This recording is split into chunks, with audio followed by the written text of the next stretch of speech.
I remember that character. Whoa! Look at this beautiful one-shot utilizing the massive aspect ratio and filling it with movement, both camera movement and choreography. It's beautiful. We're continuing our Honkai Star Rail series with Acheron trailer, Your Color. If you enjoy our time, take a look at some of the other videos I've broken down. Star Rail, lore masters, join me. Okay, so I love how it's actually black and white right now. I think we're gonna get some cool color play in this, if not. Okay, really nice abstract image. Then we pull out for the establishing there. Really nice shot. Good choice. We actually had a saturation from black and white again there. Really nice. There's a lot going on here. Okay, beautiful. It almost looks like a sunset. I think that was really cool to do. And you see just the character silhouette set against this sunset. You can't really tell where it is. It could be anywhere. And there's this another silhouette kind of hidden back here of this character, which I think maybe they're establishing is going to be some sort of like secret character in here, which is cool. So look out for that. And then we come out to the establishing shot, which is shot in a really wide lens. It's actually distorting a bit at the edges if you look, which is cool. It's probably around a 10mm lens, which the focal length, which has just a little bit of distortion around the edges. What it does though is it really utilizing this extremely wide. They've chosen a really extra wide aspect ratio for this. It's like 239:1. It's what you'd see in like really awesome kind of grand films back in the day and stuff. And you typically don't see this on YouTube, which is really fun to have this. We've also seen the hair come down on this silhouette in the background, so look out for that. Apply your color, and again utilizing sort of the beauty of a super wide screen like this is you can put the character over here, and what does it do? It makes the character feel trapped, right? She's really close to this edge of the screen. There's a lot of negative space on the other side, and just has a really kind of claustrophobic feel. Also, her face is hidden. Don't really know what she's feeling. She feels very closed in. So I love that they did that. We're getting a lot of aspect ratio play here. It goes black and white, and then we switch to this like silent film. Like you can see the projector flickering. You can see these rounded edges and stuff just in the first 20 seconds. I love it. So much to talk about. Let's continue.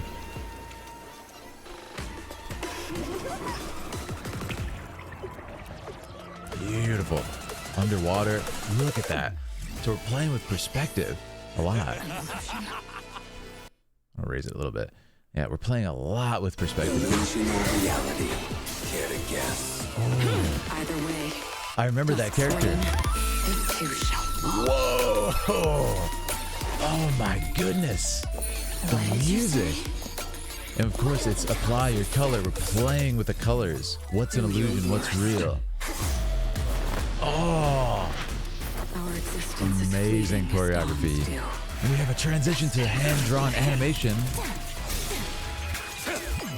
Look at this beautiful one-shot utilizing the massive aspect ratio to their advantage. They're just using the entire screen and filling it with movement, both camera movement and choreography. It's beautiful. Wow. Okay, let's go back and talk about it a little bit before we get into the drop here. I love this. This establishing sort of the thematic element of this. What's real? What's an illusion? Okay. I love, again, utilizing the full screen. Look at how grand this feels to use the sort of horizontal bridge to bring the characters against each other as there's this like, is this real? These fish or not? Love it. I love it. And of course, we don't know much about this character. I know nothing about this character. We see her proficiency. She's barely moving. She's still got her umbrella, right? She's not phased by this guy. Either way. Dusk's reign. And look at that transition to this like live 2D model. It's so beautiful from a composition standpoint. Again, a lot of silhouette use in this. In the background, we have the this light bursting through these like falling buildings, like, right, it looks crazy. This really abstract triangle shape that they used earlier as well with that flip perspective. So clever. And then boom, as the music just explodes with this woodwind sound, we get this, you know, really exaggerated pose with the umbrella and of course the color explosion. Apply your color, right? Oh, it's so great. And using the umbrella as a weapon? No. What did you say? That's Kafka? No way. Do your worst. And I love this. It's so well done. It's kind of like manga-esque use of the visuals here. Look at this. Do your worst. Really cool. And if we go frame by frame, we actually, It's so cleverly done, right? Look at Kafka and the other guy. Remind me of his name, please. It's been a bit. Look at how this sort of, line of demarcation of the sort of manga panel moves with them. I mean, that's beautiful editing. It takes a ton of work. And we have Kafka going in with this awesome, again, using the full screen here. We're shooting this with a very wide angle lens to kind of appreciate and use the space. Kafka, her whole body is stretched because of that wide angle use. You can see if it was a more compressed image with a different focal length, you wouldn't be able to see her whole body. She comes in with a sweeping attack. Again, look how they use the image to fill this entire screen. So the sword and her leg doing the leg sweep and everything. It's just beautifully done. And then we have the casual dodging here to really emphasize that.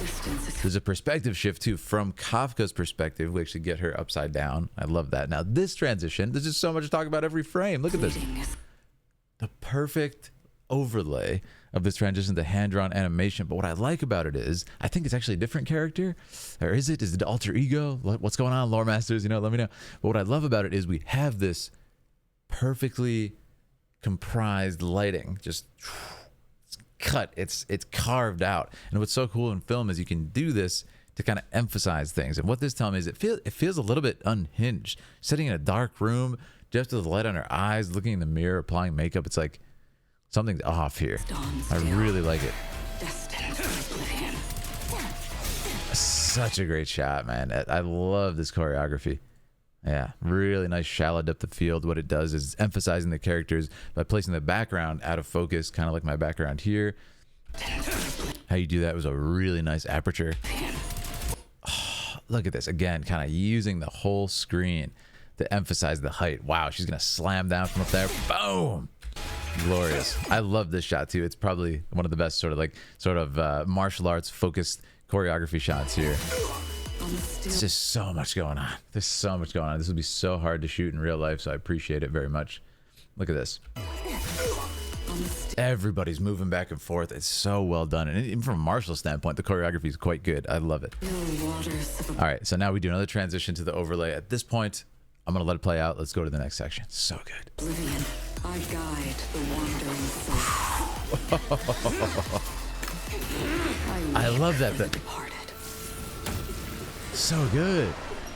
Stream forth. It's building up. It's going to pop. What is that transition? Did you see the flickering?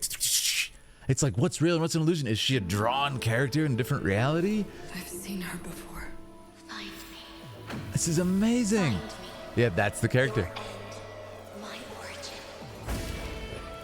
Your end, my beginning? All that is past. Oh my goodness. Nihility. Nihility? Meaninglessness? Tears. Eventually disappear in the rain. The color play. The color use here is exceptional. Of course it is. What is happening?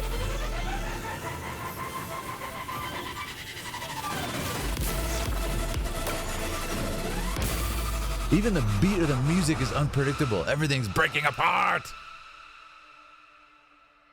And then respite. And the piano note. Oh, come on. The perspective, just really nice shot there. Was that Sparkle's mask? Oh, and she discards the umbrella. Apply your color. I love it. It's an ad.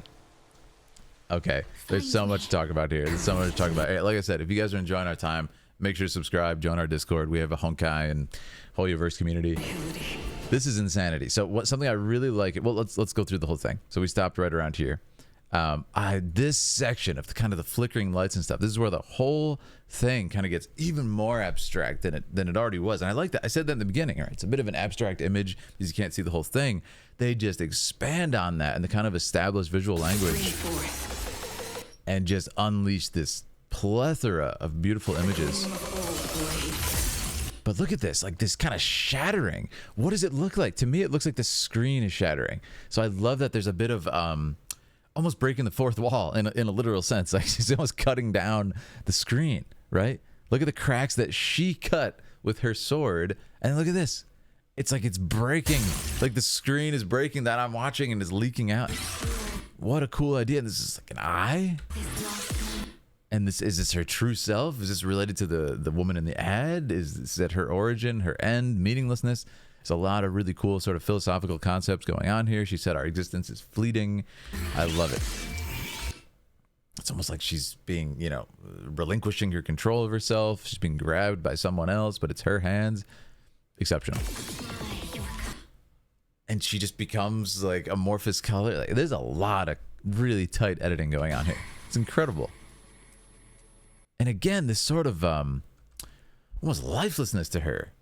Deadpan look, it's pretty unnerving, right? But it's really effective for this.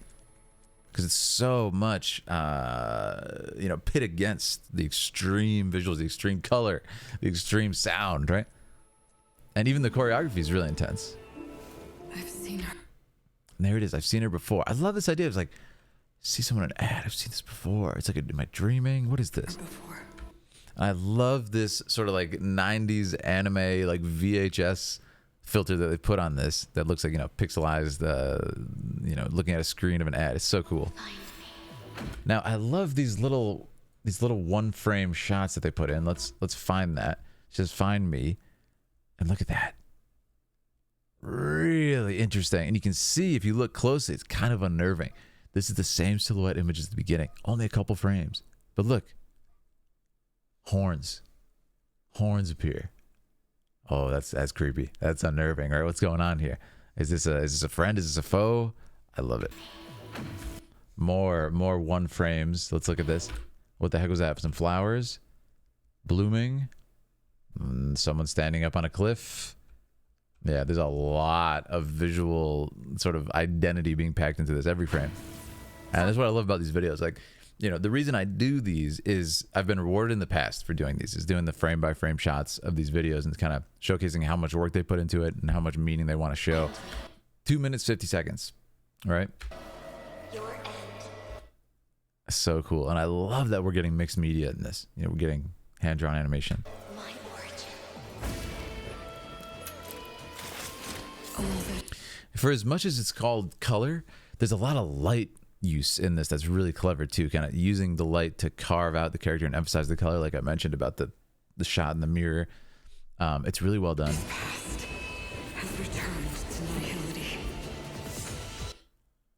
Look at this. Just like tears. Apply your color. Look what happens to her. So cool. She raises up her arm and she is now a different color. Look at this. Yeah, her arm is now red, and look at this. That transition. And the tear rolls down. This is, I feel, one of the most detail-oriented I've ever seen from Hoyoverse. There's been some fantastic ones, but this is just on another level. Eventually disappear in the rain. And then the black and red and white, it's like so striking. Of course, it makes the red stand out. Powerful. And come on, let's talk about that sound design. This is what's interesting, is like the rest, you know, it's definitely like a cool song, but it's very unpredictable to listen to. You can't really like dance to it or feel the beat. It's completely unpredictable. It's all over the place. And listen to the sound design. Listen to how it's almost like, you know, you're hearing where she is in this kind of like different dimension. And then it just explodes. And it's the same imagery as the screen shattering before, this kind of red rush of color and liquid, right? Crazy. There is nowhere to go but forward. And like, what? It's very near, right? This kind of white background. So I love it.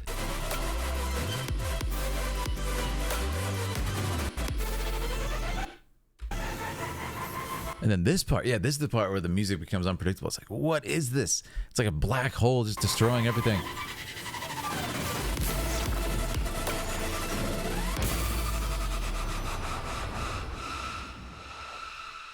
And I love it. It's like almost when it's unbearable, the sound is too much, the visuals are too much. It fades away.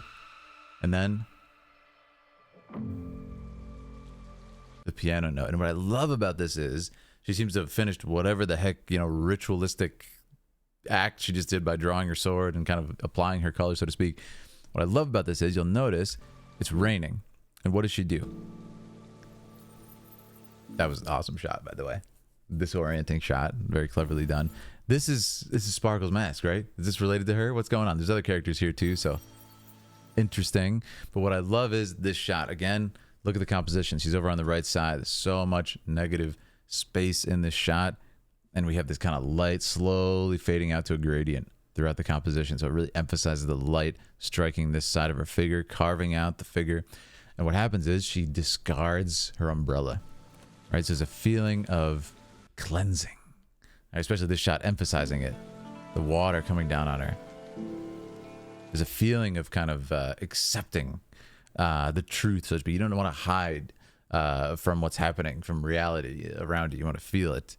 You want to feel, in her case, feel whatever she's experiencing and not run from it. And I love that. Apply your color. So it tells me in the story, she's probably going to be doing just that. She's going to seek out this person who said, find me.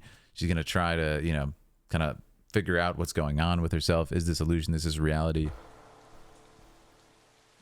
Find me. Yeah, and there it is. Find me. It's like a really call to adventure, which I really like as well. Also, from this, such a good shot. From this, it's like, is this character good? Are they bad? I don't know, right? It's really interesting. She's up against like Kafka and some other people. I don't know the ins and outs of the story enough to kind of call it. Just from seeing her pit against other characters, and were they even the real characters? They didn't seem to be illusions. So I'm really curious from the lore masters, is this person a villain? Are they good? It seems like they kind of have their own little adventure to go on and figure out their identity, which I really like. So I'm still considering trying Star Wars. Is it out for PS5 yet? I feel like I've asked this in the past, but I've been traveling recently. I just got back from Japan, so thank you everybody for being patient with my streams and stuff. We'll be back to that. But thank you everybody for watching. Make sure to sub, hop in our Discord, and if you want to choose a video for me to react to, click that join button, become a Dragoon member. All right, guys, have a great day. I hope you enjoyed my analysis. This was really good. Okay, see you guys.